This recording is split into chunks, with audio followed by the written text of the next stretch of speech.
সবাইকে শুভেচ্ছা। আমি আমার নিজের একটা থিওরি নিয়ে আজকে আলোচনা করব।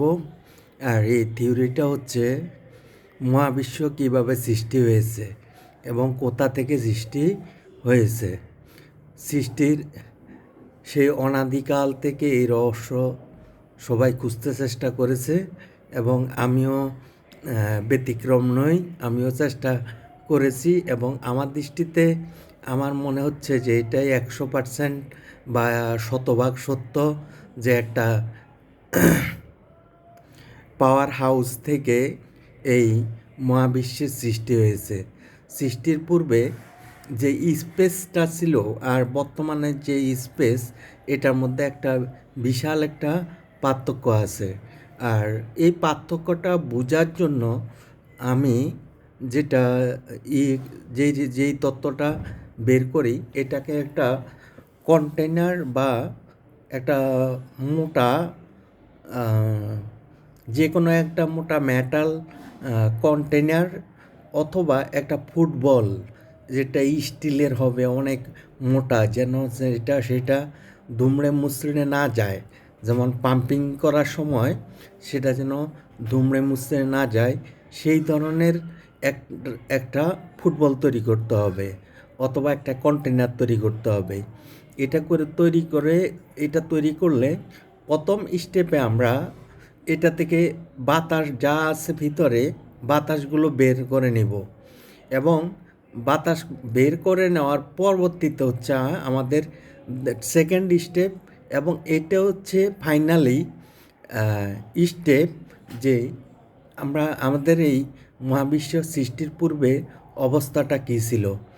আমাদের এই মহাবিশ্ব সৃষ্টির পূর্বে যে অবস্থা ছিল এটা বোঝার জন্য এখন একটা শক্তিশালী একটা মেশিন দিয়ে, এখন স্টিলের ফুটবল থেকে একটা পাম্পিং মেশিন দিয়ে আস্তে আস্তে পাম্প করতে থাকবো। আস্তে আস্তে পাম্প করলে যেই পরিমাণ শক্তি দিয়ে আমি এটাকে পাম্প করব, ওই একই পরিমাণ শক্তি ফুটবলের ভেতরে সৃষ্টি হবে বা স্টোর হবে, এবং এটা ক্রমশ এমন উত্তপ্ত হবে যেটা আনবিলিভেবল। এবং এটা শক্তিটা যখন একেবারে চরমে গিয়ে পৌঁছবে, তখন একটা বাস্ট হবে, একটা বিশাল একটা বিস্ফোরণের সহিত, এবং এই বিশাল বাস্টের সাথে এই মহাবিশ্বের সৃষ্টি।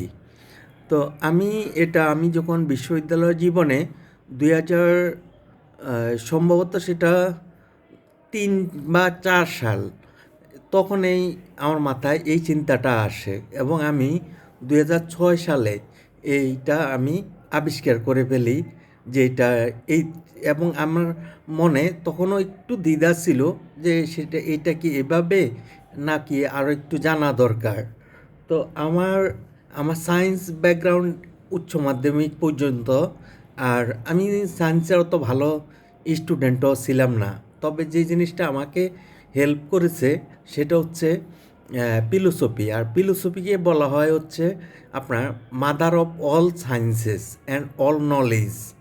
এবং সেখানে সক্রেটিসের কিছু পদ্ধতিগত, যেমন কোশ্চান দিয়ে করতে করতে একেবারে সঠিক পর্যায়ে এসে পৌঁছা, এবং ওই পদ্ধতিটিই আমি অ্যাপ্লাই করেছি এই মহাবিশ্ব সৃষ্টি, কীভাবে মহাবিশ্ব সৃষ্টি হয়েছে এবং এটা 2014 সালে এসে আমি একজন বাংলাদেশের একজন হ্যাকারের কবলে পড়ি। উনি একজন নামকরা প্রোগ্রামার এবং উনি সাদা মনের মানুষ। উনি আমার জীবনটাকে, আমার এই তথ্যটা নিয়ে উনি চেয়েছিলেন যে আমাকে মেরে ফেলতে, এবং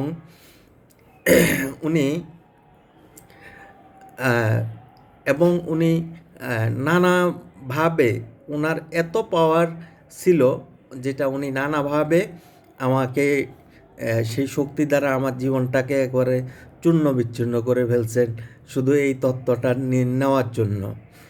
এখন আজকে আমি আপনাদেরকে আবারও বলছি যে সেটা হচ্ছে এই মহাবিশ্ব, সেটা সৃষ্টি হয়েছে একটা পাওয়ার হাউস থেকে।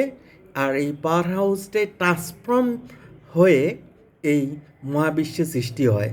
আর ওই যে যেটা বলেছিলাম যে ফুটবলের এটাকে স্টিলের ফুটবলকে যেটা পাম্পিং করলেই তখন ভিতরে মহাবিশ্বের যে আগের অবস্থা সেটাতে ফিরে যাবে। আর কোনো কিছু নাথিংনেস মানে হচ্ছে পাওয়ার। মানে আপনার কোনো জায়গাতে কোনো যদি নাথিংনেস থাকে তাহলে বুঝতে হবে যে সেখানে পাওয়ার আছে। আর এই পাওয়ার কতটুকু ছিল বা এই পাওয়ারের সহ্য ক্ষমতা কতটুকু সেটা পরিমাপ করার জন্য বিশাল বিজ্ঞানাগার প্রয়োজন।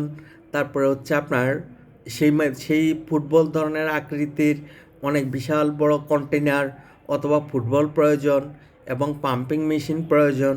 এগুলো থাকলে, এগুলো যদি কোনো দেশ বা কেউ যদি আমাকে এ ব্যাপারে হেল্প করে তাহলে আমি সবাইকে সব এটা আমি প্রুভ করে দেখাইতে পারবো। তো সবাইকে ধন্যবাদ, অশেষ ধন্যবাদ।